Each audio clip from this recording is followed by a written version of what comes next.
everyone. Welcome to our last episode for the season of the movie Potluck. I am really excited to be here tonight. We've got a great topic. We've got most of our awesome, I guess I'll just call you guys my cast now, or the cast. We're all part of the same cast. Tonight we're going to talk about movies that are a bit scary. I hesitated sort of in this particular topic to want to discuss like true horror because sometimes I think we get a little bit too caught up in what is true horror. What scares one person doesn't scare another person. It always feels like it's such a controversy about, well, this movie didn't scare me or this movie did scare me. And I think instead, what I kind of want to concentrate on is our ideas of scary movies as they relate to why it is we like them, what we do with them, what we find interesting about them, and just sort of deconstruct some of that altogether. Without too much fanfare and without a giant introduction, I'm going to introduce my guests. Josh, first, how are you tonight? You're looking First, very, very dapper tonight. Looking well, thank awesome. you. I do try. I don't. I really don't. Yeah, well, whether you tried or not, you look awesome. So Thank you. I was very gonna good. say you win. And Unlike your other Betty, guest. how and Betty, how are you? Betty, you also look absolutely dapper tonight as well. Thank you. In my tank top. I'm good. Y- It's a little sweaty here. You're just as you were sitting on the side, it looked like the curtain tie in the back of you was actually something in your hair, and I was like, "Oh, look, you're wearing flowers in your hair." But no, still looks awesome though. Yeah, you won't see that happening. Okay, okay. So opening question to either Okay. of you, just something to think about. What kind of movies do you find scary or spooky? Spooky might be a little bit less of the, well, I was actually scared part of this, but what kind of movies do you actually find um, that make you feel that sense of my heart is racing, I don't know what's going to happen? And do you actually look for those movies or do you actively kind of avoid them? I guess start with you, Josh. Oh, well, okay. For me, the answer is pretty simple, really. I look for um, relatableness. See, I'm inventing new words all the time. Hmm. It's got to be something where I see a situation and it makes me wonder what I would do. The Saw series is full of these kinds of moments. The one in particular that I think started the whole conversation about that type of trap movie genre is the key being, you know, surgically implanted behind your eye. And you have the choice die or perform self surgery. Hmm. So it's situations like that where I feel very uncomfortable putting myself in the position of the victim. When it comes to slasher flicks, I think it's pretty common knowledge how to survive. We spend a lot of time yelling at the screen, telling the people what to do. They just happen to do the exact opposite. So those movies don't really scare me. But it's like I said, it's putting myself in their shoes and wondering what I would do that really makes me uncomfortable. Okay. What about you, Betty? Well, Oh, I'm gonna go with. Can you yep, you're good. I'm gonna go with a similar answer. I do not like movies where you're trapped, and I do not like gore because I feel physical pain and it like hurts me when I'm watching somebody else in pain. I can't watch Saw. Hmm. Um, I was watching that movie where Ryan Reynolds was stuck in a box underground, Oh and I literally gosh, that is awful. the only way I made it through that movie is I had to actually Google it and see what the results were because it was like so like soul crushing. I couldn't handle it. The anxiety of him being stuck. And I can't handle Saw. I just can't watch it. So what kind of movies do you seek out that are spooky or scary that you can tolerate? I like the psychological ones. So if I'm with somebody and I can cover my eyes and they can tell me when to watch, I can watch the spooky ones. But I usually go for the better storylines. So I actually prefer the television shows like The Haunting of Hill House and stuff like that because they have great stories, and I just have to cover my eyes every once in a while. So, because I am such an avid reader, They're oftentimes great I will. characters. Like it Yeah, has to be a great. good character. Yeah, great characters is actually one of my prerequisites as well. One of the things that I notice is, again, because I read so many books, and especially because I really kind of cut my teeth even as a teenager on reading Stephen King. I really enjoy scary stories that deal with a little bit more existential dread. So yes, there is the discomfort. I think I'm definitely not a torture porn person. I don't like it. It's not, but I will sit through it if it's, if somebody says, "Oh, this has made such a good movie that, and this is part of it." I'll sit through it if it really makes sense. But I don't seek it out. What I like are movies that deal with the big philosophical questions about what is evil, what is good, or how have we created this sense of evil and dread from whatever, or where do these things come from? So, stories that deal with like ancient eldritch monsters, those things really make me very happy. I really like movies that do things like, I don't know if you've ever seen the movie called The Void, but that one in particular is amazing because it builds and builds and builds and builds and builds, and you feel like maybe at the end something, you know, really big is going to happen, and it does, but it's completely different and just as scary as what in a different kind of a way, but just as scary as you imagined it would be. Those kinds of things I feel like make really good movies. I do want to say though, and I'm going to ask you guys what your opinion is of this too. The slasher movies are not necessarily always all bad. Um, First of all, I think that there is a place in every horror fan's heart for a Friday the 13th, a Halloween, a whatever. But it's the uniqueness of whatever the slasher film is that seems to draw people in. So, like one of my favorites, and I know it's ridiculous, and it, if you break it down, it feels really stupid, but I love it. I think for its silliness. I love the Chucky series. It's silly. It's a doll. It's a possessed doll, right? And it chases after people with these like knives, and I mean, it feels ridiculous on the surface, but it's so much fun to watch a little doll get the best of all kinds of people. There is something really dramatic about that. Um, You know, I I guess watched my question, I guess my question to you guys though is from a slasher film standpoint, and really just slasher films like Friday the 13th, like Halloween, like Nightmare on Elm Street. How do you guys feel about that genre now versus where it kind of was maybe 15, 20 years ago? What do you think? What do you think, Betty? I think they're trying to recreate 15 to 20 years ago, I think you're right. and they're not doing a great job. This is very true. Yeah. Very true. What do you think, Josh? I think when you say 15 to 20, I think you mean 30 to 40. Well, 15 to 20, I think, was like we were ending the peak of, okay, lots of slasher movies coming out, lots of things. But you're right. I mean, I think from the heyday really would be late 80s, early 90s, right?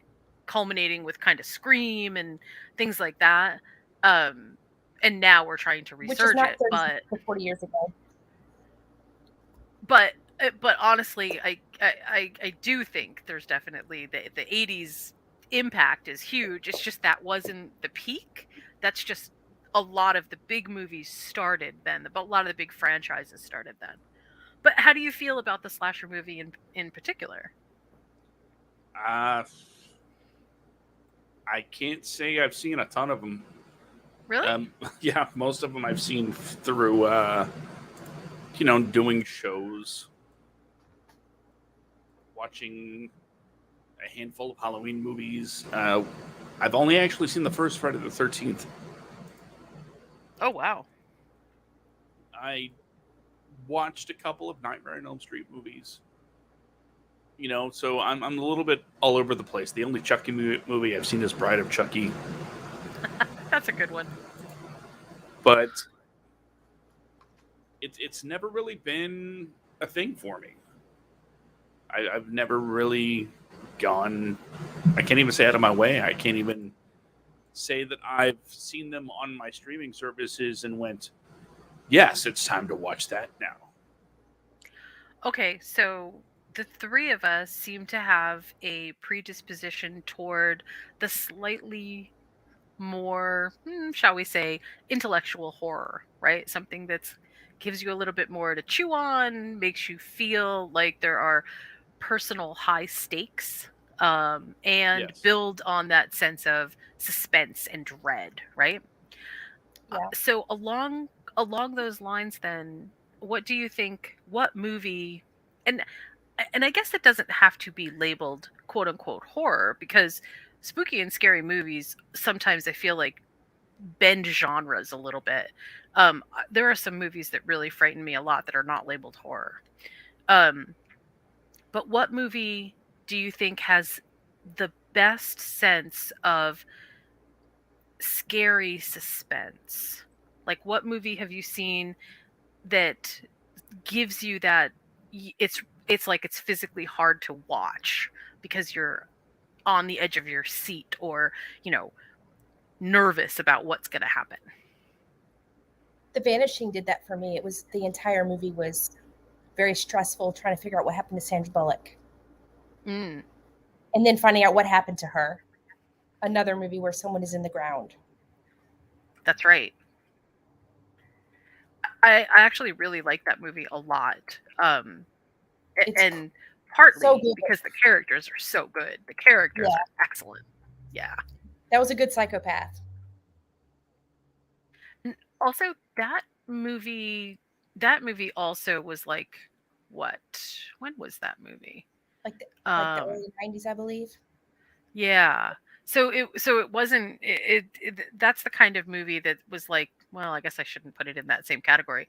But there was a time when we were really focused on making those exact kind of movies. People being buried, very claustrophobic movies. Yeah. Movies about having very limited sense of motion and range. What about you, Josh? Automatically, the first thing that comes to my mind is the original Poltergeist. Hmm. It is a combination of supernatural freaky plus maybe the fact that I saw it when I was like a little kid etched some things into my brain. The music still gives me goosebumps, and there are times where I'll be watching it and I'm like, nope, not right now. No, can't handle this right now. So um, I have to stop. and I was and I haunted think by it's the that TV screen for years. what's that? I was haunted by that TV screen scene for years because that's all I remembered when I was super little. I saw the screen when somebody else was watching it. I had no idea Yeah. what it was, but I was haunted. And the series itself, not just because of what happens, but strangely enough, the casting is spooky. The people that they got to be in the movie so iconic visually that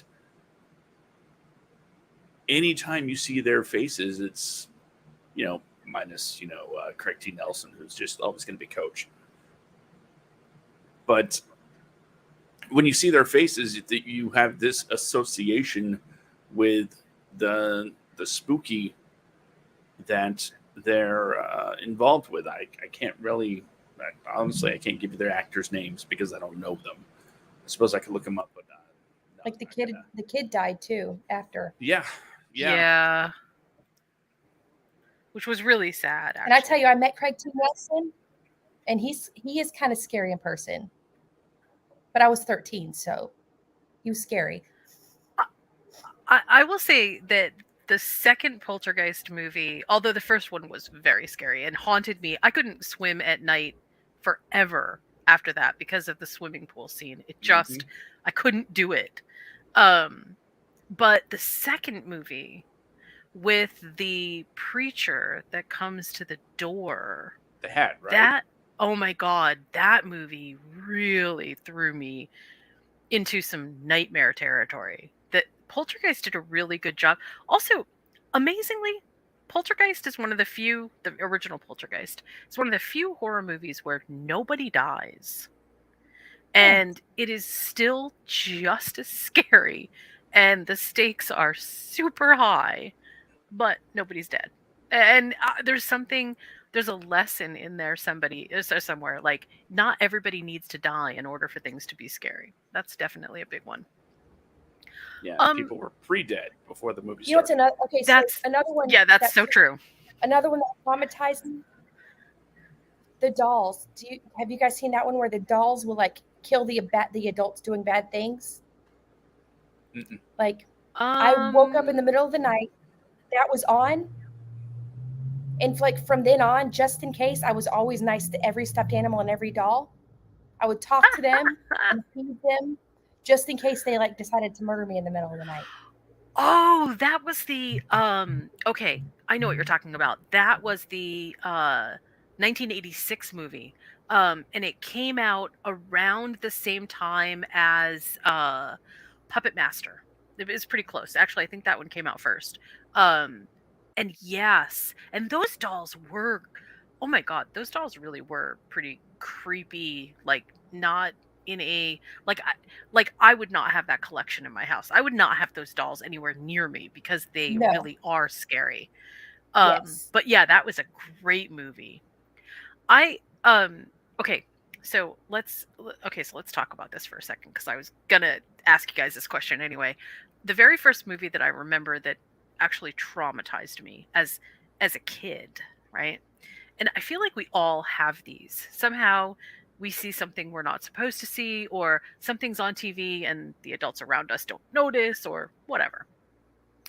There was a late night, like, they used to do these, okay, we're gonna show some made for TV movie, and it would be on super late, like 11:30 at night. Probably it had already been on at some point, and this was just like, here's our filler theater. I got up one night and I turned on the TV thinking I was going to watch something, I don't remember what, and I watched a movie that we then did on Cinema du Fromage called Don't Be Afraid of the Dark. Yep, that's the one. And as a kid, it scared it really scared me. First of all, because our house was really similar to that kind of house. We had those open grates in the floor, and that really scared me. We also had one of those tubs that had the curtains that kind of like go around it, and I felt like this was just too similar to our house and what was lurking in our house. Were there demons in our house? I've heard the great make weird sounds. I've heard strange things from the floor before. What's going on? Yeah, that definitely got me going. So tell me, guys, what movie do you think scared you the most when you were little? Go, Josh. Okay. Hands down, Poltergeist. Poltergeist. And that's I don't have any of those. Oh, they didn't notice I was there moments. Especially, Betty with our dad. His idea of, parental guidance was oh, there's nudity on the screen, close your eyes. Wow, that's really proactive as a parent. I basically saw anything that he wanted to. In fact, I was left with a babysitter at a very young age, and right before going to sleep, she would have HBO on in the living room where she had me sleep, and we would watch things like Tremors and Critters, and I would wonder if I was supposed to be watching it, but no one said anything. So that was just growing up. Yeah. Mine was Pet Cemetery, but my experience with the parents was they made me watch scary movies starting at like 7 because or 6 because they were like they thought maybe I wouldn't be scared of stuff. And I wasn't allowed to close my eyes. Like I would get in trouble. And then they would our mom's girlfriend would play pranks on me in the middle of the night like we were being haunted and like grabbing Oh my my feet God. and like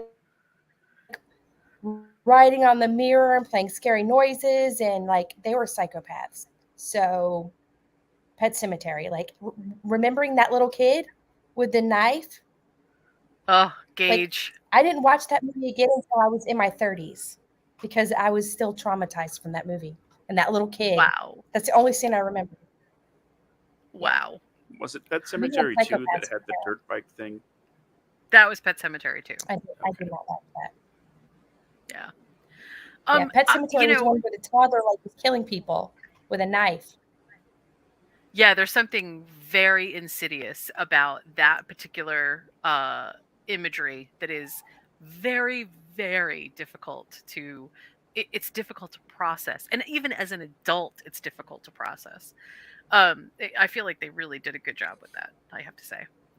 Yeah.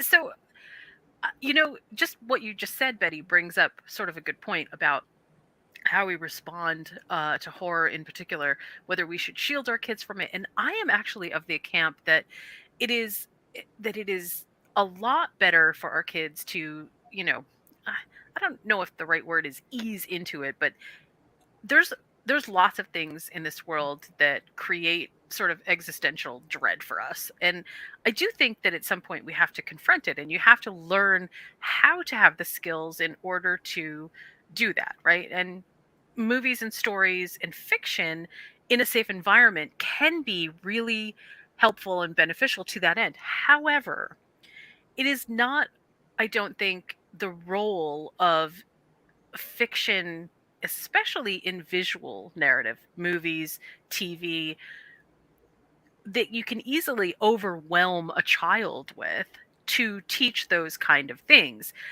This requires something a lot more subtle. It's one of the reasons that I love the idea of telling kids dark fairy tales and, kind of scary stories in books, because you're reading, you can stop at any time. You're not confronted with the same kind of things that your brain will create for you whatever the imagery is that will make it scary. And you can stick it in But the then freezer if it's too scary. Right, and then you have your mom or your dad or your, whoever your trusted adult is with you to say, okay, stop reading that, or, whatever it is. But I do think that we have over sanitized sometimes our approach toward kids and scary movies. That is, scary movies for kids now is Frankenweenie or Hotel Transylvania. That's not really scary. That's a scary topic. That's a topic that adults have found scary, like, vampires and monsters, and turning them into lovable rogues. That's not the same thing.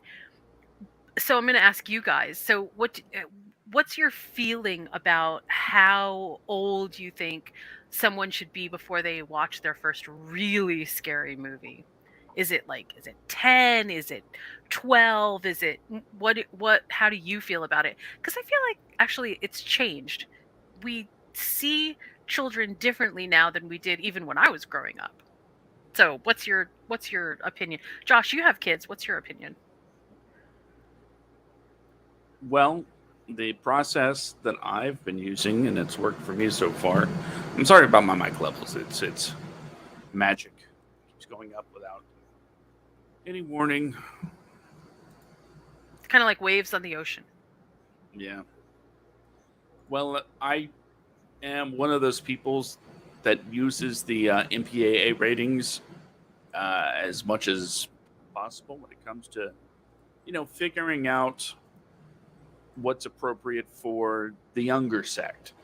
I think by the time you're 12 or 13, it's it's not just difficult to say something's off limits, but it's damn near impossible to ban. So I'd say that's a good time to get around some of the harder stuff. But personally, if it's not something I've seen before, I'd feel more comfortable watching it first. Because while, after all, America, right? Um, Graphic violence is it's just what we do. But there are some scenes of a different kind of explicit nature that you know you probably need more of a maturity level to take in, which is kind of it's weird that violence is not the benchmark for where I set the standard, but you know what? It is what it is. I do believe with some movies. One in particular comes to mind: Scary Stories, Still in the Dark. Hmm. Have you guys seen that? Goosebumps. And Scary Stories to Tell in the Dark. Yeah, I love. In fact, Scary Stories to Tell in the Dark was made into a movie a couple of Yeah, years ago. Yeah, and it's that's great. it is, and it's it doesn't have anything over the top, you know, gory or anything, but it is genuinely scary. So I count that as a scary kids thing. I watched it with all the kids, and it was that perfect, like preteen, tween stepping stone into the traditional blood and guts horror. Right. Though my kids aren't really into a lot of it to begin with, at least as far as I know. They were, what's the word I'm looking for? Exposed to the harder stuff at a very young age, um, from another place. So I've had to kind of like make sure it was dialed back, at least while I still have control over what they're watching. But for the most part, if it seems like something that might, I don't know, spur a conversation or bring about questions,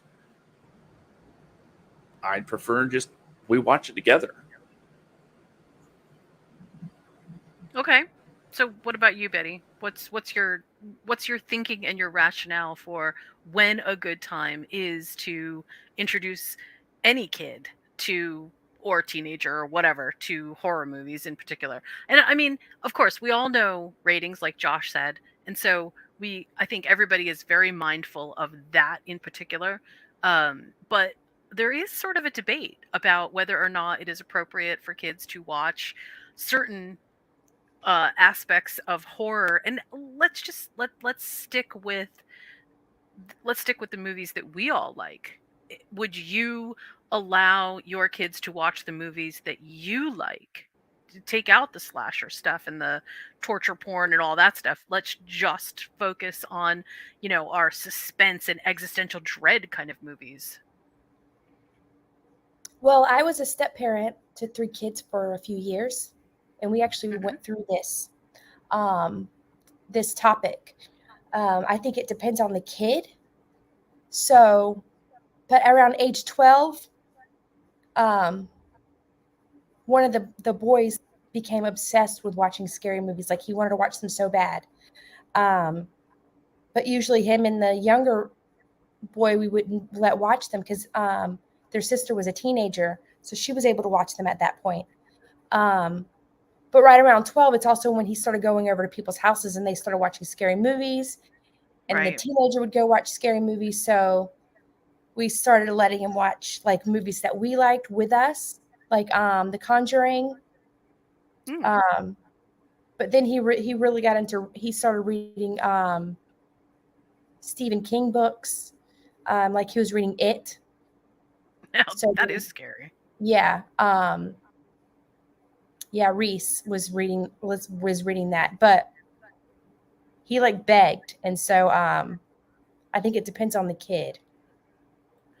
So, one of the things that I notice about horror movies in particular, and I mean, I feel like horror gets called out kind of unjustly as a genre because I think because it does deal with such controversial and very difficult sometimes to deal with topics. The other thing is horror movies in particular seem to be by and large very much stand-in metaphors for mental illness, and lots of horror movies deal with sort of, as I was saying before, that existential dread thing where we're basically like making the monsters really the humanity part of what we don't like, and can we kill the monster, can we excise the monster from the planet, what can we do, those kinds of things have pretty deep story focus, right? But what I Like what the I movie Split. sometimes, yes, like the movie Split. Oh, that's a very, yeah, that's a very in your face kind of one. But even movies Oh, like, we just saw a movie about a person who what is it called? Somebody, I forgot his name, but then it's the name of the main character isn't real, and it dealt with this sort of like split back and forth between these two different realities, and which of the realities was real and which one isn't. And part of it dealt with an actual dollhouse, and then it seemed like then okay, the rest of it is the world at large. And it spoke to the idea of there's two separate sets of realities that we all kind of have. One is our front facing public face, and the other is our inside face with the people that we know. And horror has a kind of a unique window, I guess, into into some of those things, because you can craft the stories in such a way that it really does highlight some of these really scary ideas. But I also feel like sometimes horror gets a really bad rap because we bundle so much inside of a horror movie. And to Josh's point, one of the things that I notice happens a lot is so many horror movies deal also with the concept of either sexuality as either morally ambiguous to the point where it just doesn't matter, which is a really difficult one to sort of like grapple with, because of course your sexuality, it matters to you. This is an important part of who you are, so you don't just want to throw it out there and then not have any kind of support underneath it. But also it it oftentimes depicts sexuality as either being super bad, or the reason that the world, whatever the horror world is, falls apart. And those things are complicated and very difficult, more than we could possibly talk about in this podcast, but very difficult to extract. So when kids, even preteens, are watching these movies, it's not lost on me that the scary part of it is one thing, but then the messages underneath it, those can be the hard things to kind of get through. If you let your 13-year-old watch Friday the 13th, first of all, there's a lot to unpack there. It's not just the story of Jason running around with a hatchet. There's a lot happening. But the second part of that is, as a parent, you have to decide, is this actually the kind of movie that I want my kid to see? Or do I want my kid to, dun dun, Betty, see a movie like The Others, which is pretty scary, and actually very scary, and has a very, I would say, unsubtle but dark kind of idea behind it. We don't know what in the others, we don't know what's really happening. It kind of unravels and shows different layers as we go. But it is extremely well designed to create a sense of dread. Just the house creates a sense of dread. And so a movie like that might end up being, yeah, this is a great movie for my kid to watch, as long as again, uh, get a feel for where this kid is. I think the comparison point that I wanted to make, though, was sometimes we put way too much emphasis on, especially in horror, the sex part of horror, and not this is what makes horror scary, because sex doesn't make horror scary. The impact of whatever those things are, that's what we focus on, and that's, I think, sometimes the problem. So I don't know, thoughts, what do you guys think? Well, I have a bigger problem with gore than I have with sexuality. Really, that's interesting. Yeah. How European. I think there are certain things that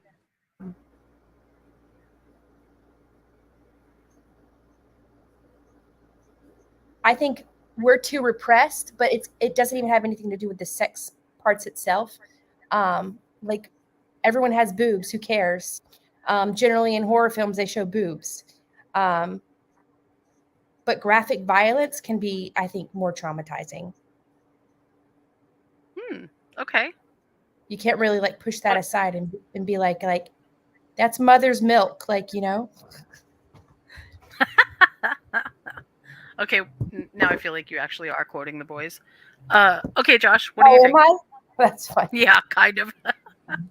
It's funny that you mentioned that, because a few years back, I might have mentioned this on a show at some point, I don't know. A few years back, there was a scene coming on in a movie that I was watching with the kids.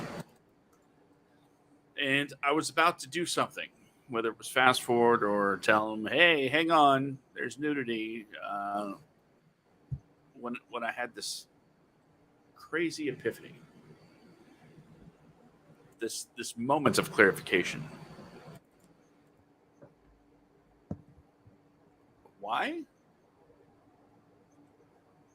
They're on the screen is just boobs. Guess who has boobs? They do. Everybody. Everybody? I was just going to say that. I do. Fair. But the just the thought of why am I making them feel a certain way about a body part,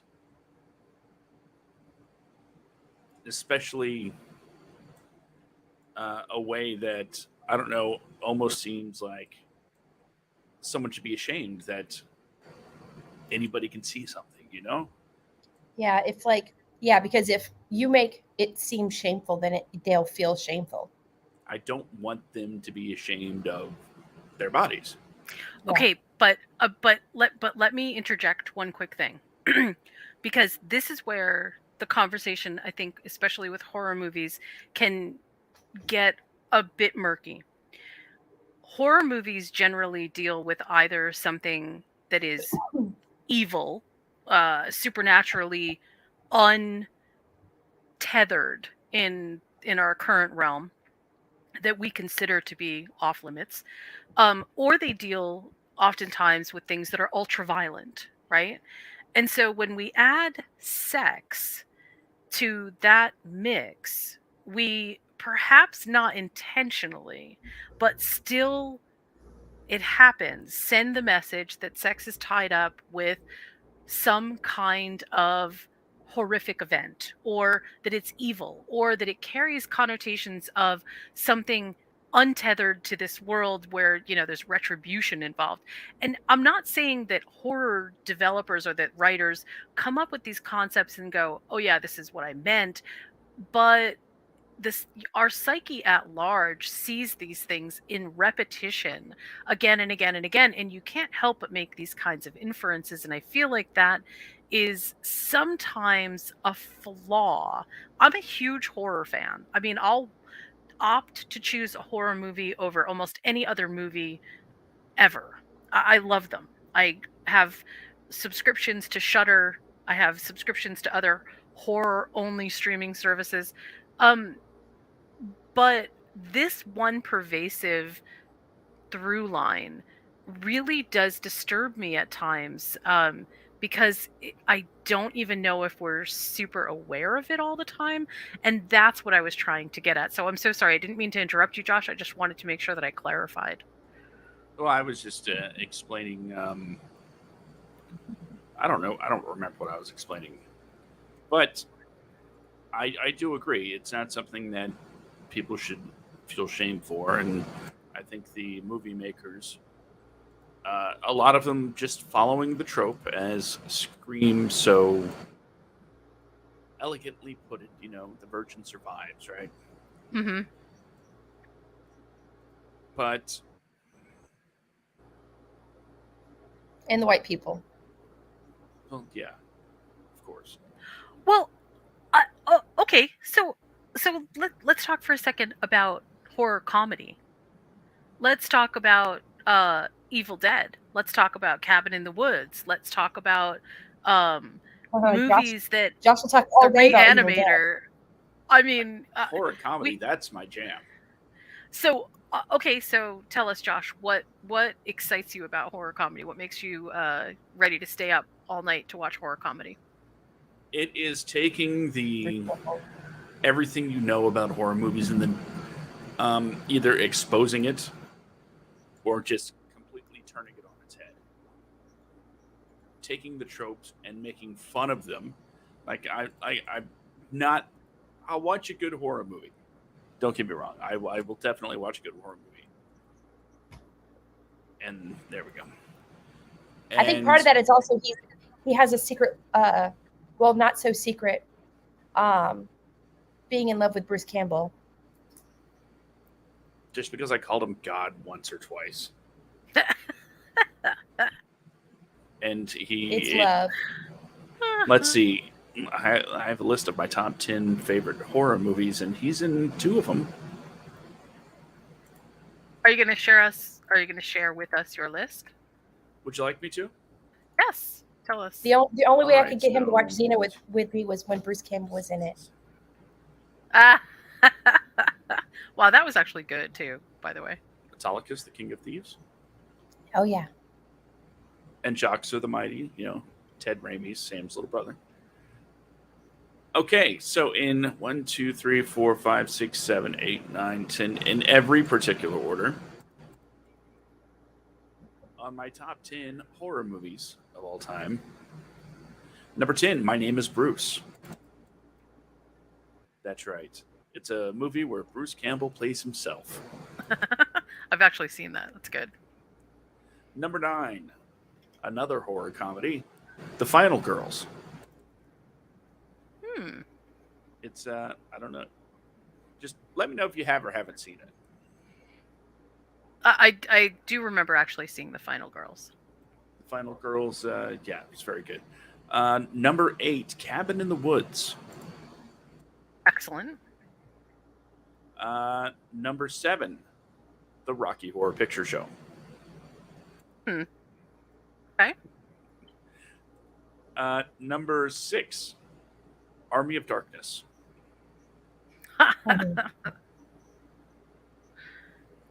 Number 5, It Part 1.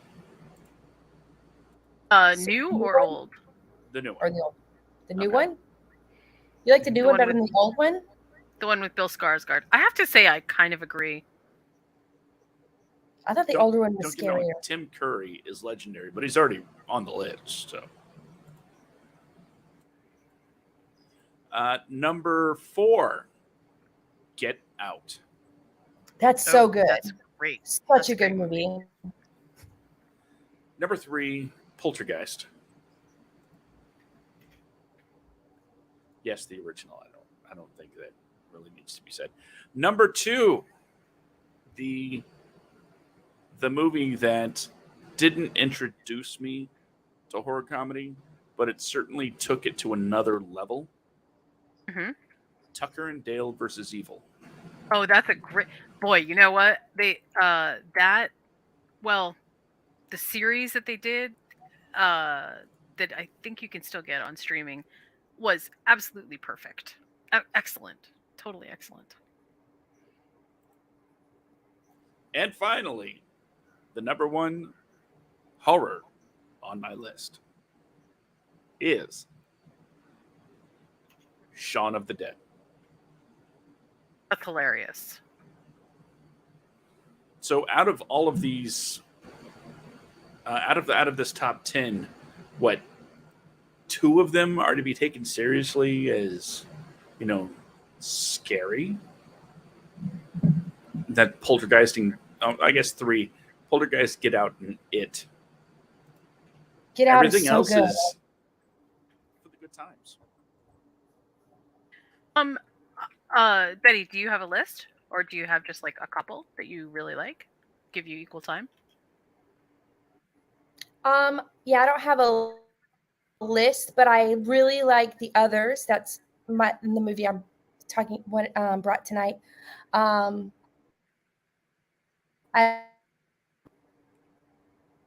The Vanishing. I like Get Out. I like the Conjuring movies. Like for a little while, I would watch those all the time. Yeah, there's a lot of. I liked Stepford Wives. I tried to watch the older one because I think the ending is probably better in that one, but it wasn't available because I don't really like the ending, but I like the whole. So I thought Get Out was sort of like a scarier version of like the Stepford Wives, like in a way. Okay. And like the Sixth Sense, things like that. Oh, I really liked the Split movie, which I didn't think I was going to be able to watch it because it was another one where a guy, like, people are trapped, and I'm not into trapped. Those are really good choices. Those are excellent choices. My list changes regularly. At the moment, my list includes Malignant, because I was so taken with that movie. That probably will change, but I really, really liked so much of what happened in that movie, and I am kind of a techie person, so the cinematography in that movie really got me. Like, the cinematography felt like its own character in that movie. Very much liked it. Like Josh, I have Cabin in the Woods on my list. I also have The Witch, which is a new addition over the past couple of years. The Witch made me so happy. First of all, The Witch? Do you think I would like it? you know what? I think you would like it. I'll It put that on my list. it resurrects some ideas of pre. Well, I should say this. It's pagan in its inception, right? Because that's really what's happening, is it's exploring these pagan understandings, but it's doing so through the devout piety of the family that we're watching, and it just falls apart so fast under these enormous stresses, and then you're guessing and guessing and guessing until the very end. So I really enjoyed it a lot. A movie called Antlers. I don't know if you've seen that movie, but I loved it. Absolutely loved it. It's creepy and so differently put together. It's another one of those movies though that's like really difficult to watch, and it includes a kid, so it becomes, the stakes just feel so incredibly high. I have not seen The Black Phone yet, but I've heard that it's amazing, so I'll reserve a spot on here. The original Candyman is on my list. Oh, that movie. Um, Scary. I love it. I just love that movie.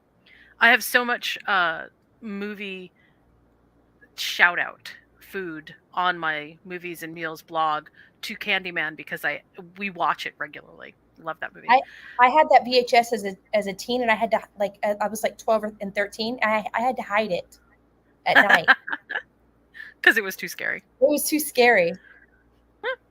The original Hellraiser is also one of the movies that really makes my head spin. It messes with my head in a way that I don't think it's amazing though. I really love Clive Barker. Just his works are amazing, so really good.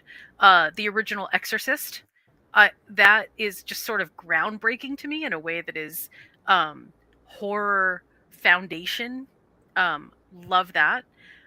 I don't know if you've seen the movie called Goodnight Mommy. Betty, I don't know if you would like it, but it's not overtly gory horror, but it's heart pounding until the very end. Absolutely heart pounding. It's also a foreign film, so you definitely should not watch it with a dub. You should watch it with just subtitles. It's absolutely astounding, that movie. The original Shining is also on my list because I cannot. Yeah, every time, no matter how many times I see The Shining, I am still on edge about what's going to happen. I mean, I know what's going to happen, and I am still on edge. And the last one, which is an old one from the 1960s, is Children of the Damned. I really like that movie a lot for so many reasons. The kind of just hubris that we have about children, the cliquish nature of how we raise our kids. There are messages about racism and bigotry hidden in here, all kinds of things. And for a 1960s film, was it 1960s or was it even before? And actually, you know what, I said Children of the Damned, and it's a Village of the Damned. It absolutely was like before its time in terms of its messaging. I think it was 1960. The kids will feel very much like Stepford Kids, Betty. They have that. They're all the same. They have, very similar. They can walk sort of like all in line step with each other. They know what each other's thinking. It's crazy. It's very crazy. Really, really good movie. Highly recommend it. The first one was 1960, I believe.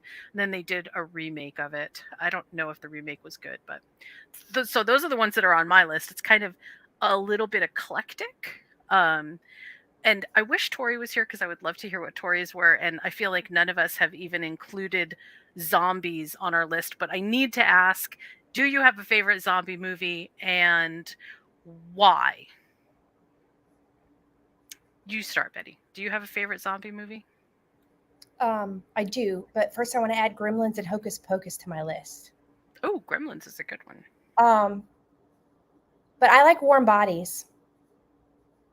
Oh, that was a good movie. What did you say? It was good? That was a good movie. Yeah. Yeah, I like redemptive stories, and so I thought that was a nice turn on it. The zombie turning in, like, I don't know, I really like that movie. And I watched Skins, which is a British TV show. And so the guy is from that show. So that was the original reason why I went to go in the first place. Because I'm not really... I really like the characters in Warm Bodies. They're actually very compelling characters, which is sometimes not always the case in zombie movies, where we end up with a lot of kind of throwaway characters, which is always kind of annoying. What about you, Josh? Other than Shaun of the Dead, because obviously we know that was on your list. You're on mute. It's because of my microphone volume. It's really getting away from me. Okay, so no Shaun of the Dead. You would think this would be hard, but guess what? What? I have a Letterboxd account. So, for those of you that aren't, when people say hard, when they say again. When people say hard when they could say difficult, it always makes me laugh. I have no idea what that means, but okay. That's what she said, Well, Jax. we are definitely not throwing any obstacles Josh's way. We are just trying to make sure that he has full access to zombie glory. So, Letterboxd is a sort of social media app that you use to track the movies that you've seen, you know, throughout your life.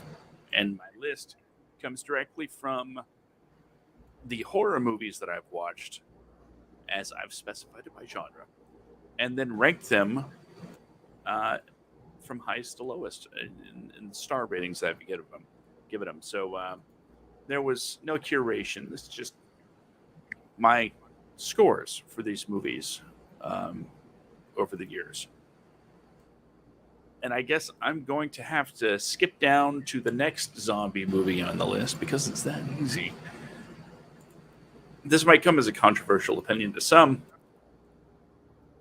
but Zombieland, a double tap. I'm not surprised that you said that. Why did you like that? Why did I like the movie? Yeah. It was What about hilarious. it? Was it okay? So it was the comedy horror aspect of it.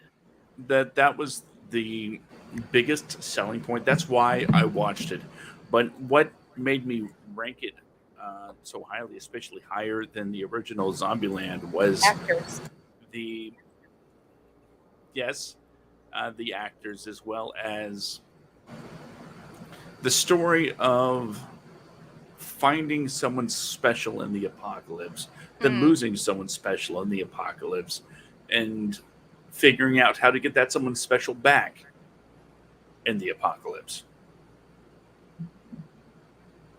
I loved how they made what normally would have been like this really cheesy storyline really pop because they're surrounded by zombies. Yeah. Yeah, it actually is it's a good story. It's an excellent story, and it is really funny.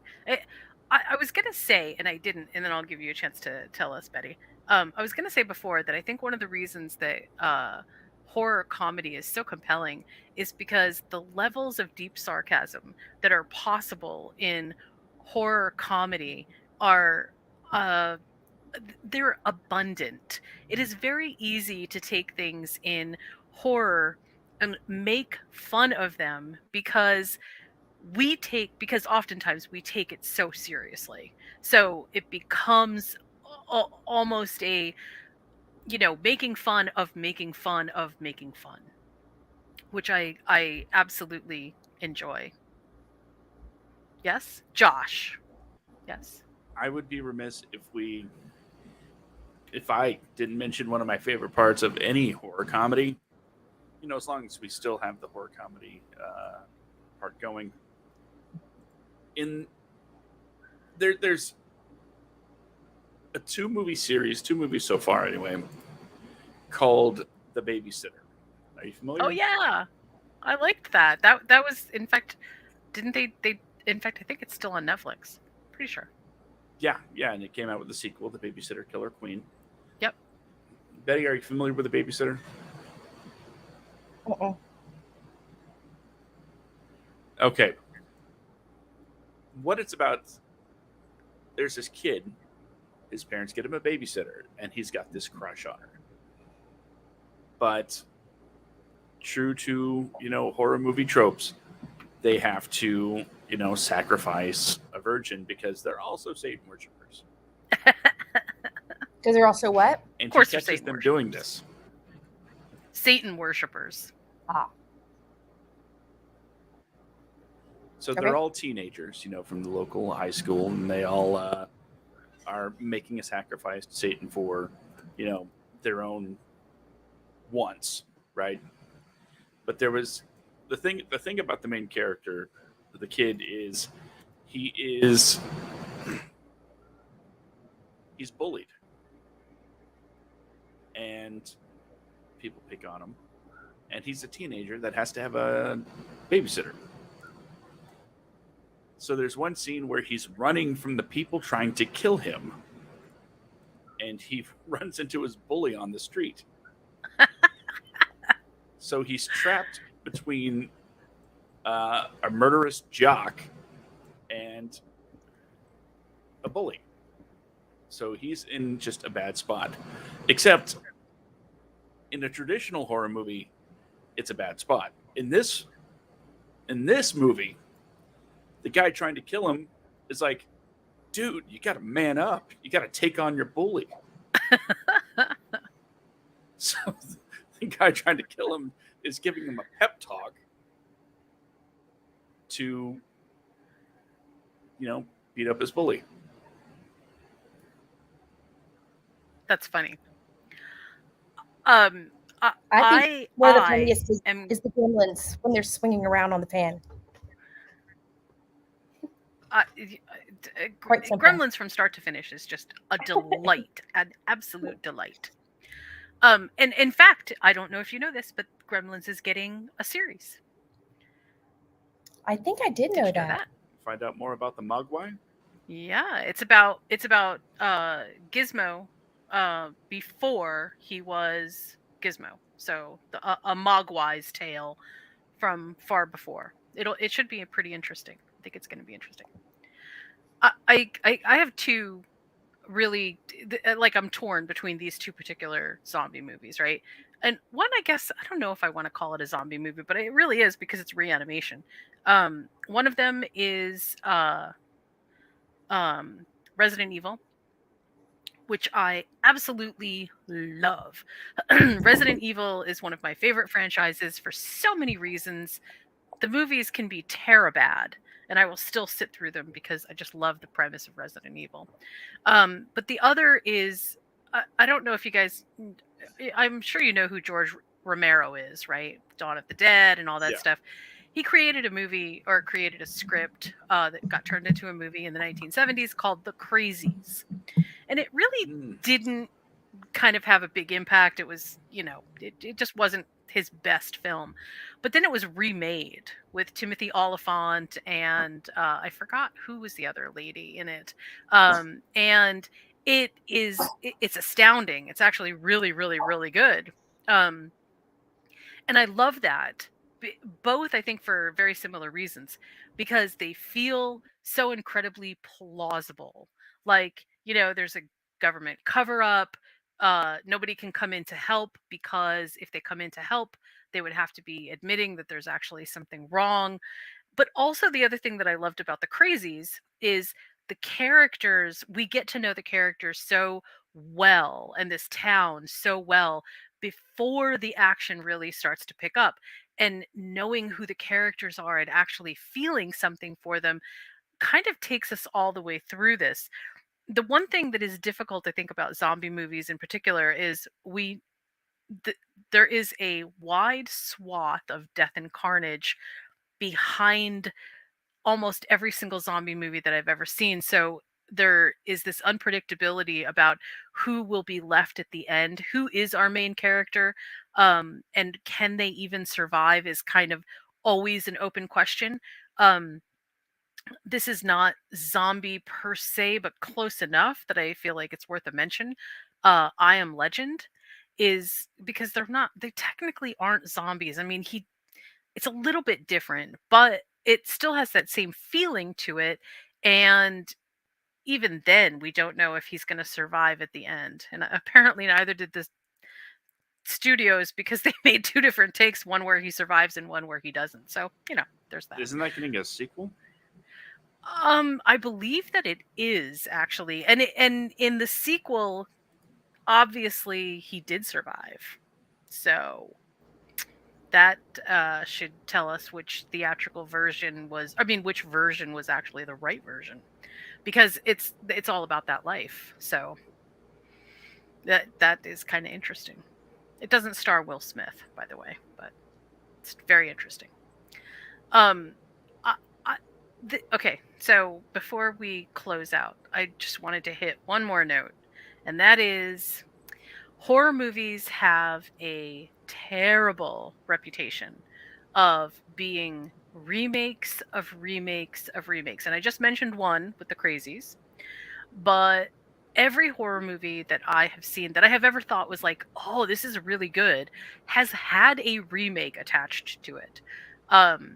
Much to sometimes my chagrin, but sometimes to my, yeah, this was good. Evil Dead as a Bruce Campbell movie is one thing. But Evil Dead, the remake, is no less good as a movie because they switch it up, because they do some things in that movie that are super scary. That movie, Betty, never watch the remake of Evil Dead. Do not watch it.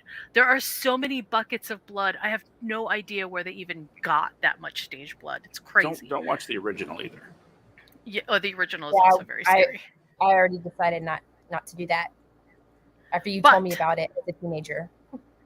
But Army of Darkness is hilarious, and I mean it's absolutely on point for being funny as heck, and not, it definitely, even the people that die, most of the people that die are skeletons, and they say funny lines, everything is hilarious, so I would This is actually my recommend that one. boomstick. This is my boomstick. My favorite is when he's standing at the altar trying to decide which book to get. Finally picks the book and then can't remember the words. We say that in our house whenever we're confused about something. We're always like, Niktu Varata Achu! Always, every time. So Did you say the words? Yeah, I kind of said something along those lines. more or less. I said the words. Just iconic, absolutely iconic. So tell me, you guys, what are your favorite horror movie remakes? Do you have one? Of course. What do you have, Josh? Throw it on us. The first one that comes to mind, and of course the highest rated on my Letterboxd, is The Little Shop of Horrors. Oh, yes. Yeah, I would argue that it is actually better than the original on a number of different levels, including the score. So It is an absolute brilliant movie, and it is one of those few times in remake history where, in my opinion, like you said, the remake absolutely surpasses the original in pretty much every way. I completely agree. You cannot possibly watch Steve Martin as a sadistic dentist and not feel something. Absolutely awesome. Do you have one, Betty? I don't really think so. I mean, I liked the new No? It. No, I mean, I liked It, the new movie, but I still like the original better. You like the original? You like the TV series? Was it a TV series? It was. Yes, it was a mini series. Oh, I had no idea. Well, never Yeah. mind, because I watched it just like I didn't watch it until like the last couple of years, so I watched it just in movie form. Oh, okay. What about? Did you see the new version of Pet Sematary, and did you like it? I did, and I didn't think it was very scary. Okay. I didn't think So- they did a very. I thought it was I don't think they did a very good job at the suspense, and I sort of laughed at a lot of the stuff that happened because it was ridiculous. So I'm gonna go with Crispin Glover in Willard. I absolutely loved the original, and it was scary. It was, in fact, it was creepier in a different way. But Willard does something that most remakes fail at, and that is really getting to the heart of what it is that made the movie scary in the first place. And with Willard, it's really about Crispin Glover's character, who is, you can feel his both oppression and repression. You can feel both of them ostensibly throughout the entire movie. You know that the death of his mother is sort of like the crack in the ceiling that just is going to totally melt reality, and sure enough it absolutely does. And then when you pile on 10,000 rats, you get a movie that is just so well layered. I really, really loved Willard. I like the original source material too. It's actually a lot more involved. There's a lot more backstory with Socrates, which we don't even get to in Willard. But Willard really concentrates on Crispin Glover's character, which I absolutely love. So I'm so sorry, Kinte, if you happen to hear this or if you're listening. I didn't mean to bring up rats. I know you hate them. This particular movie is the only movie that Kinte will never let me talk about on any podcast. So yeah. Some people just have that response to rats. I don't know what it is. Before one last thing, I just wanted to know if you guys have ever seen the movie called It Follows. No. Have you ever seen it, Betty? Mm-mm. No. You never saw It Follows. Okay. I don't suggest that you watch this movie, Josh, with your kids, because I think it's not that kind of movie.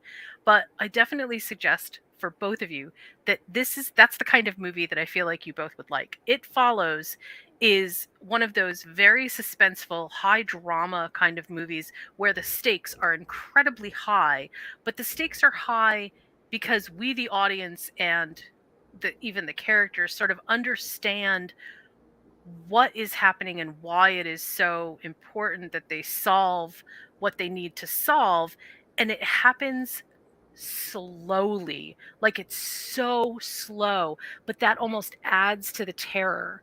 The fact that things are happening so slow, it's absolutely one of the best kind of Inception movies that I've seen in forever. So I really suggest that at some point we'll have to have a quick discussion about that. I want to do two things. One, thank my guests for being a part of this show. Thank you so much.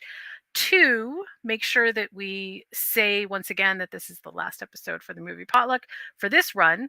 And that next week we will be starting our new series called TV Dinners, where we are going to discuss all things on television right now, including streaming platforms. So that should be exciting. And we'll kind of get a sense for some things that might be in the works right now, some things that are happening, some things that we all want to see. Maybe we can pitch some ideas. Who knows? With that, Josh, tell us all of the wonderful ways that we can find you on social media. No. Okay. Because I think, and I'm gonna throw on the producer hats here for a second. Something I haven't really done for this run.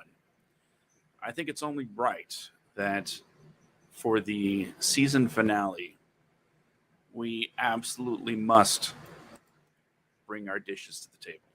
Oh, I sort of skipped over that, and I wasn't sure where we were on time. So, go ahead. Do you guys have dishes to bring to the table? I do. I definitely do. I definitely do as well. All right, Josh, give us what are you bringing to our movie potluck?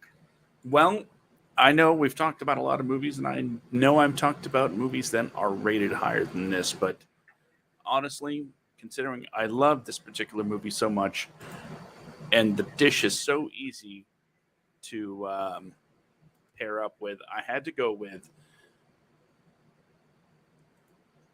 Willy's Wonderland and a pizza. Willy's Wonderland, Nicolas Cage, that movie is also super awesome from Comedy Horror. I think it's one my sister would enjoy very much if she hasn't seen it already. It's freaky. Nicolas Cage will thank you. It helps to pay his IRS bill down. Yeah, I don't even know what to say other than if you haven't seen it, by all means see it. It's on Hulu. Watch it immediately. It's hilarious. It's absolutely hilarious. Okay, so we're bringing a pizza from Josh from Willy's Wonderland. Betty, what are you bringing to our movie potluck? You're on mute. Oh, spaghetti and vegetarian meatballs, because, I mean, it just seems like it would be pretty gross to eat spaghetti and meatballs while you're watching a gory horror movie.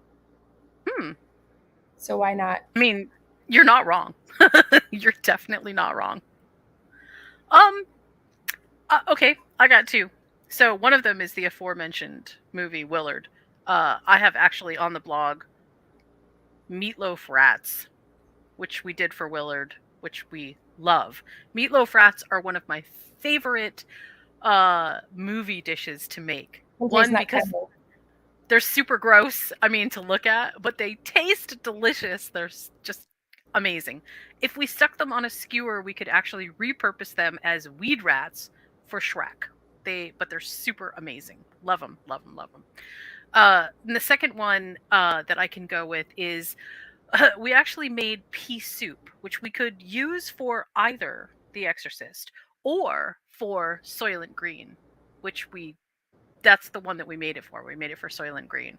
So we'll bring bloody nested rats, because they're delicious, and we'll bring pea soup, and we can cosplay The Exorcist and just, kind of have a fun time with that.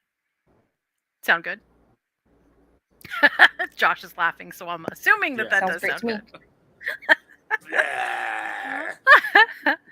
Okay, now Josh, how can we find you on social media? Well, if you're into the whole Twitter thing, I guess you can go to @SkidComic. And if you like websites, got a couple of them for you to go to. One is WatcoMedia.com, where it's all about Watco Media, the parent company of all these dang old podcasts.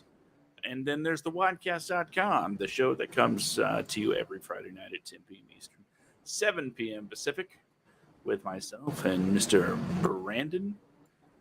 And we will be hitting you up tomorrow night. And also, make sure you click on those links. There's merchandise, there's a Patreon, there's all sorts of cool stuff that will take you everywhere you need to go on the interwebs to find out what I'm doing, to find out what we're doing. So that's me. Awesome. And Betty, how can we find you on social media? You can find me at TikTok or Instagram at Betty Chitty Bang Bang. I am, until September, only reposting videos for Black, Indigenous, and people of color creators. So it's a challenge that they have requested of white creators, and to give them a platform and let them shine. So that explains the sudden interest in the band on TikTok. In the band? Yeah. What was the guy in the FCC is like, no one should use TikTok. Oh, yeah. Oh, boy. Yep. No. Okay, well, at some point, we will definitely have to do a short, some other. I'll have to come up with some catchy name about the impact of, I should say, social media and all of the streaming platforms on entertainment and how we view our entertainment through the lens of social media, because that is a ginormous, absolutely huge depth a topic to talk about. I mean, I'm actually tripping over my words because it just feels crushing. There is so much to understand about how social media not just affects what we watch and how we watch it, what we decide is correct and incorrect, but also how we really make choices. It's bigger, I think, than just one person can explain. It really needs a lot of people to explain it. So we'll definitely have to do that. And you can find me at moviesandmeals.com. I actually have, over the summer, a bunch of new recipes to post. I'm going to try to update my front page so that those recipes show. And they should segue pretty nicely into our next foray into TV dinners. So we'll see you next week. Betty and Josh, thank you so much. I really appreciate you being guests. Thank you. We'll see you next week. Thank you.